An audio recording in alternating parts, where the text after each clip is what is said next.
3'ü yo'q 2, 4'ü yo'q 3, 5'i yo'q 4, 6'sı yo'q 5, 7'si yo'q 6, 8'si yo'q 7, 9'si yo'q 8, 10'si yo'q 9, 11'si yo'q 10, 12'si yo'q 11, 13'si yo'q 12 nima debdi?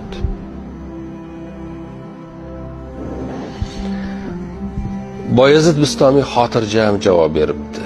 Ikkinchisi yo'q 1, yagona Allohdir. Üçüncüsü yo'q 2, kecha va kunduzdir. To'rtinchisi yo'q 3, taloqdir. Beshinchisi yo'q 4, Tavrot, Injil, Zabur va Qur'oni Karimdir. Oltinchisi yo'q 5, bu 5 vaqt namozdir dedi.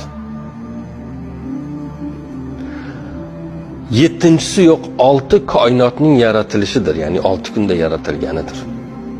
Sakkizinchisi yo'q 7, 7 qat osmondir.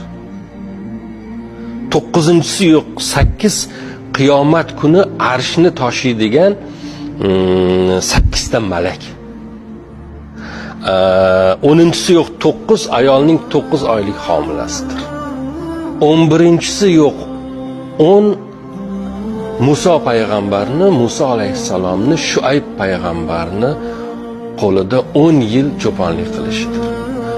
12'si yo'q 11, Yusuf alayhissalomni 11 ta akasi. 13'si yo'q 12, bu 12 oydir deb javob berdi. Ikkisi yo'q 1.